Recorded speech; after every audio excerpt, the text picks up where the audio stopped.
जय मसीह की प्रिय विश्वासी भाई एवं बहन, प्रभु यीशु का हम धन्यवाद करें एक और आनंद से भरे हुए इस समय के लिए, प्रभु की सामर्थ के लिए जो प्रतिदिन हमारा बोझ उठाते हुए हमें अपने आनंद में, अपनी आशीषों में आगे बढ़ाता है। आज का दिन भी प्रभु ने दिया है।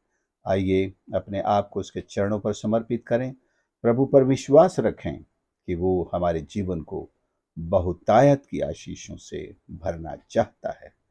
आज का वचन पहला राजा 18 उसके 41 पद से है, जहां लिखा हुआ, फिर एलिया ने अहाब से कहा, उठकर खा पी, क्योंकि भारी वर्षा की सनसनाहट सुन पड़ती है। आज के मनन में एक भारी वर्षा की सनसनाहट, sound of abundance of rain, a sound of abundance of rain, जो परमेश्वर के दास एलिया को सुनाई पड़ रही थी। आपको पता होना चाहिए, इससे पहले पूरा देश एक सूखे का सामना कर रहा था, अकाल का सामना कर रहा था। कोई पूरे 3.5 साल से अकाल पड़ा हुआ था, बारिश हुई नहीं थी, नदी नाले जो कुछ सब सूख चुके थे, कुओं का जल स्तर बहुत नीचे जा चुका था, लोगों को पानी की संकट थी, खेत सारे सूखे पड़े थे, फसलें बिल्कुल समाप्त सी हो गई थी, लोगों में भूखमरी थी, लोग भूखे मरते जा रहे थे, कई लोग आत्महत्या तक कर रहे थे। ऐसे हालात हो चुके थे और ये सारे कारण इसी से के लोगों ने परमेश्वर के पीछे चलना छोड़ दिया था। जो जीवता परमेश्वर है उसको छोड़कर बाल देवता और अन्य देवताओं की पूजा बड़े जोर शोर से होने लगी।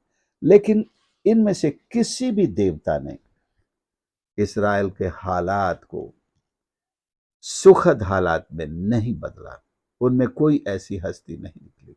इसके बाद भी लोग उन देवी देवताओं की उपासना से बाज नहीं आए।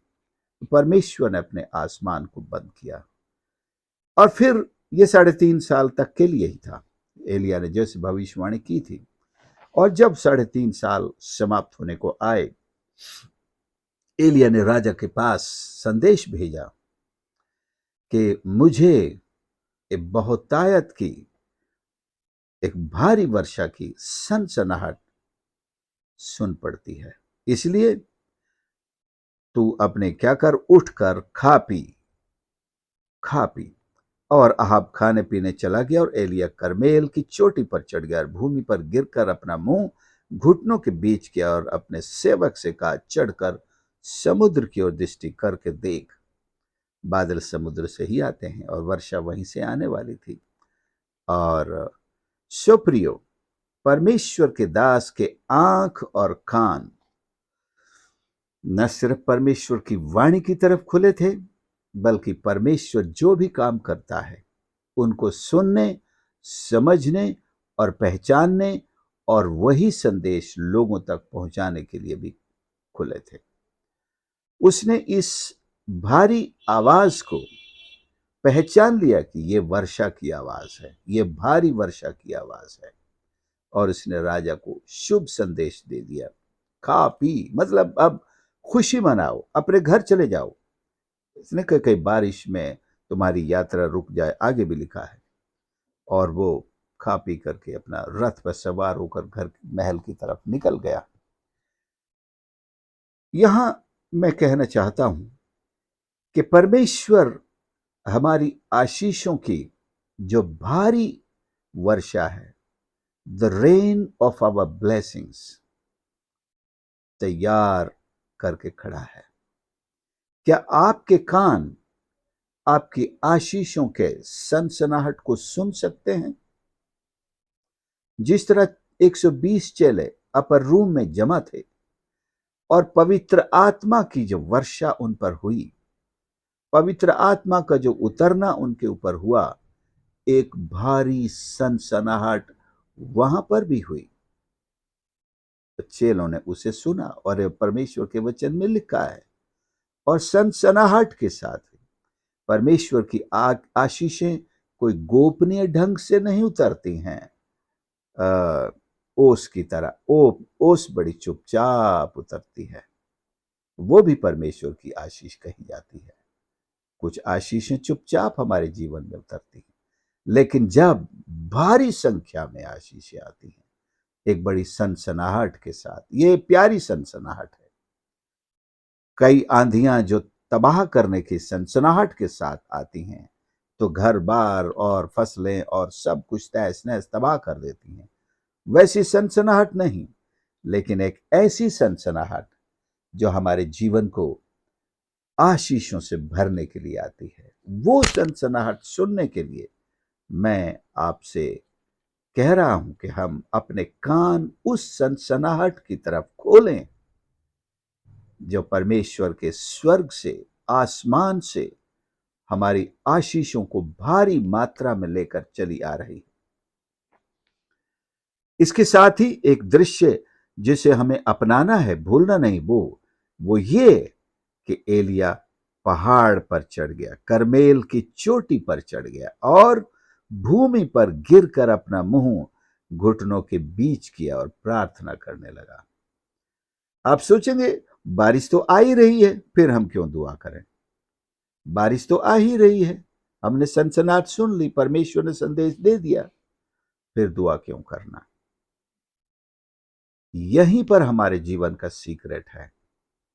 परमेश्वर ने हमें जीवन से संबंध रखने वाली सारी आशीषें दी हैं, उनकी सनसनाहट हम सुन रहे हैं, लेकिन हमें प्रार्थना के द्वारा उनको पाना है।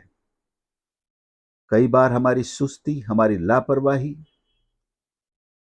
परमेश्वर पर विश्वास में ढीले पड़ जाना और सारी बातों को मानकर चलते रहना, वो तो मिलेगा साहब, वो तो किस्मत में लिखा है जो मिलेगा। हम अपनी आशीषों से वंचित रह जाते हैं। हमें प्रार्थना करनी है कि हमारी आशीषों के बीच कोई रुकावट ना आए। शैतान अपनी आंधी चलाकर हमारी आशीषों को रोकने ना पाए।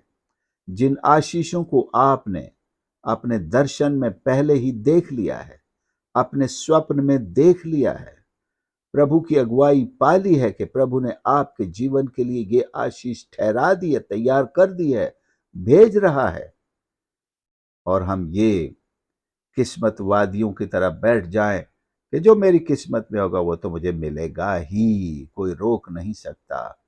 तो प्रियो, हमें प्रार्थना के साथ परमेश्वर के चरणों में उतरना होगा ताकि कोई भी हमारी आशीष रोकने न पाए। शैतान हमारी आशीषें रोकता है, साफ कहा जा सकता है।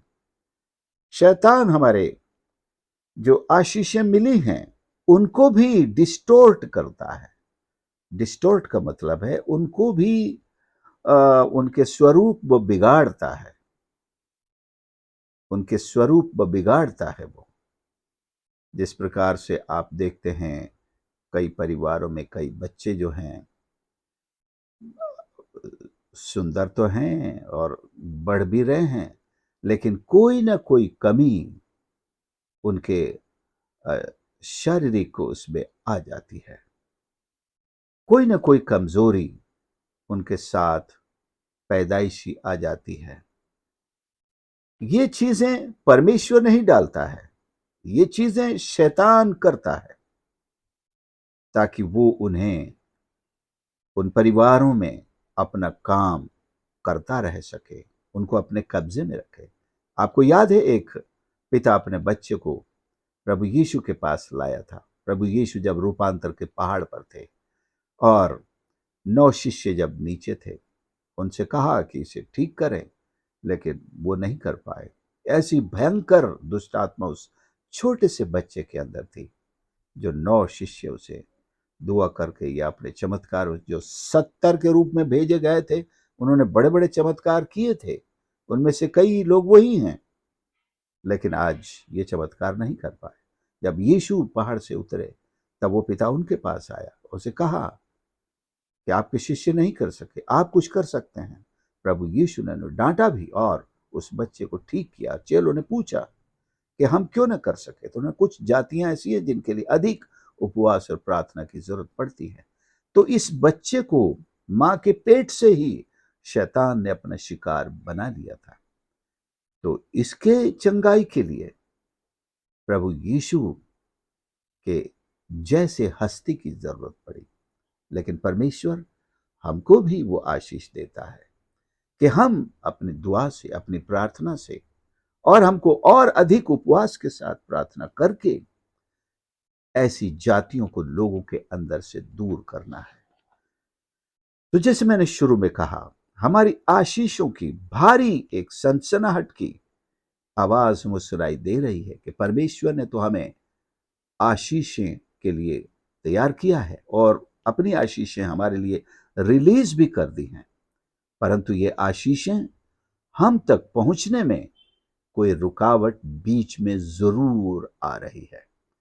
हम अपनी आत्मिक आंखों से इन रुकावटों को पहचानें और अपने करमेल पर्वत पर चढ़ जाएं और घुटनों के बीच अपने सर को देकर या सर को जमीन पर टिकाकर परमेश्वर के सामने दंडवत करके प्रार्थना में कामयाब हों कि हर प्रकार की रुकावटें जो हमारी आशीषें रोकना चाहती हैं उन्हें हम दूर होने का एक आदेश जारी करें परमेश्वर के नाम से, प्रभु यीशु के नाम से, और अपनी आशीषों की वर्षा को अपने परिवार तक पहुंचने दें। सुप्रियो, आज परमेश्वर का वचन हमें यही कहना चाहता है कि अपने करमेल पर्वत की चोटी पर चढ़ जाओ। बहुत समय बीत चुका है, हमारी आशीष हम तक नहीं पहुंच रही है। यह सनसनाहट तो हमने सुनी है, लेकिन बारिश नहीं पहुंची। इसलिए आइए हम अपने करमेल पर्वत पर अर्थात अपने प्रार्थना की कोठरी में जाएंगे, प्रार्थना की वेदी को ठीक करेंगे। जैसे पिछले अध्याय में बाल के नबियों के साथ एलिया का वाद विवाद हुआ और उनको मौका दिया पहले कि वे परमेश्वर को अग्नि के द्वारा उत्तर देने के लिए अगर उतार सके, कर सकें, लेकिन वो सारे फेल हो गए। फिर उसने उसी टूटी हुई वेदी को ठीक किया, उस पर बलि रखी और प्रार्थना की और स्वर्ग से आग उतरी और उस बलि को भस्म कर दिया, ग्रहण कर लिया। वहां भी एलिया प्रार्थना के द्वारा इतने बड़े कार्य को करने पाया। हमारे जीवन में जरूरत है प्रार्थना की। हम प्रार्थना अधिक से अधिक करें, विश्वास से भरकर करें और अपनी वेदी को भी सुधारें। वेदी शायद निग्लेक्टेड हो, टूटी पड़ी हो, या सही बलिदान उस पर हमने नहीं रखा है, या हम अविश्वास के साथ अविश्वास का दिल लेकर ऊंची ऊंची आवाज से तो पुकार रहे हैं। कई लोग बहुत जोर जोर से पुकारते हैं, लेकिन विश्वास दिल में होता नहीं है। तो हमारी ऊंची आवाज से कुछ नहीं होगा जब तक हम विश्वास के साथ, जब तक हम नम्रता के साथ, जब तक हम प्रार्थना और उपवास के साथ, सामर्थ के साथ और एक नम्रता के हृदय के साथ अपने गुनाहों को मानते हुए, तौबा करते हुए, इसी को नम्रता कहते हैं कि हम अपने घमंड को त्याग कर, पापों को त्याग कर परमेश्वर के सामने नम्र और दीन हो जाएं, तभी ऐसे उपवास का भी फर्क होगा। जो काम हमने गलत किए हैं उनसे हम बाज आ जाएंगे, उनके लिए हम तौबा करें, तभी उपवास का फर्क होगा। अगर हमने अन्याय किया है, लोगों के पर अत्याचार किया है, जो हमें नहीं करना चाहिए था वही किया है, तो फिर हमारे उपवास से और प्रार्थना से भी कोई फर्क नहीं पड़ेगा।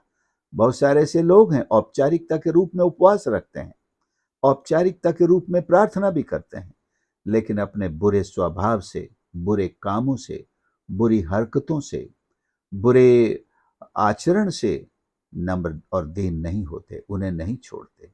तो परमेश्वर चाहता है सबसे पहले हम अपने आप को पूरी नम्रता के साथ उसके चरणों पर प्रस्तुत करें और परमेश्वर पर पूरी तरह आश्रित हो जाएं, उसकी सामर्थ को मांगे।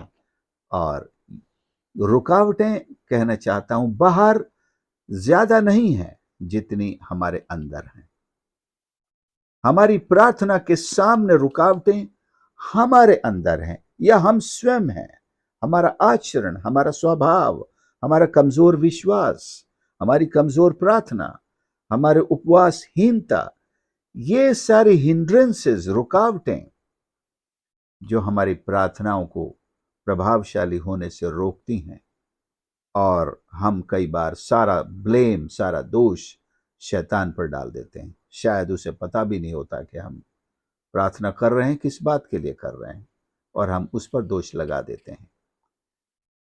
तो हम आज अपने आप को जांचेंगे, जैसा हम प्रभु भोज की मेज के सामने आते समय भी सुनते हैं, यदि हम अपने आप को जांचते तो दंड न पाते। हम अपने आप को जांचेंगे तो अपनी प्रार्थनाओं में रुकावट को दूर कर पाएंगे। यदि हम अपने आप को जांचेंगे और सुधारेंगे, अपनी प्रार्थना को प्रभावशाली बना सकेंगे। यदि हम अपने आप को जांचेंगे और उन बुराइयों को अपने जीवन से दूर करेंगे और एक नए स्वभाव, नए चरित्र, नई नम्रता, नई हलीमी के साथ, पश्चातापी हृदय के साथ हम प्रभु के सम्मुख आएंगे, तो शैतान को भी हम अपने मार्ग से हटा पाएंगे। अन्यथा वो, उसके छोटे मोटे दूत भी हमको हरा कर चले जाएंगे। सो प्रियो, परमेश्वर के राज्य से कहना चाहता हूं, एक आशीषों की भारी सनसनाहट की आवाज सुनाई दे रही है, लेकिन वो हम तक पहुंच क्यों नहीं रही है? इसलिए कि हमने रुकावटों को दूर नहीं किया है। हमने प्रार्थना में अपने आप को पूरी तरह नहीं दिया है। और कुछ ऐसी जातियां जो हमारी आशीषों को रोकने में आज तक सफल हो रही हैं, हमने उनको प्रार्थना उपवास के द्वारा नहीं हराया, मार्ग से दूर नहीं किया। तो आइए आज हम ये प्रतिज्ञा करेंगे कि हम अपनी वेदी को सुधारेंगे। हर घर के अंदर करमेल पर्वत है, हर हृदय के अंदर एक करमेल पर्वत है, और आज आप और मैं उस करमेल पर्वत की चोटी पर अपने सर को दंडवत के रूप में झुका करके सबसे पहले अपने गुनाहों को, अपनी कमजोरियों को, अपनी लापरवाहियों को, अपनी सारी सुस्ती को प्रभु के सामने कन्फेस करते हुए, हर एक पाप और अपराध को, हर एक इनडिसिप्लिन को, अनुशासनहीनता को अंगीकार करते, उसे छोड़कर उसके लिए तौबा करके, माफी मांगकर प्रभु से सामर्थ मांगें कि मैं आज से प्रार्थना करने में ना तो लापरवाही बरतूंगा, ना तो पीछे रहूंगा, ना तो किसी भी ऐसी बात को बीच में आने दूंगा जो मेरी प्रार्थना को मुझसे दूर करती है और प्रार्थना करने से मुझे रोकती हो, या मेरे प्रार्थना जीवन को मुझसे छीनती हो। चाहे वो कितनी भी महंगी, प्यारी या महत्वपूर्ण वस्तु हो, व्यक्ति हो, अवस्था हो, या कोई कार्य हो, या पोजीशन हो, या नौकरी हो, मैं प्रार्थना की प्राथमिकता को किसी भी रीति से कमजोर होने नहीं दूंगा। मेरा करमेल पर्वत की चोटी मुझे बुला रही है। The mountain top of the Carmel Mount is calling me to come and kneel down at the feet of Jesus. और सुनिए, आपकी आशीष, मेरी आशीष की आवाज सुनाई दे रही है, और मुझे इस भारी आशीष की वर्षा को अपने जीवन में, अपने परिवार में, अपने लोगों के ऊपर पाना है। एलिया की प्रार्थना से पूरा देश आशीषित हो गया वर्षा से। क्या हरियाली हुई, क्या धन धान्य उपजा, लोगों की गरीबी दूर हो गई, अकाल दूर हो गया।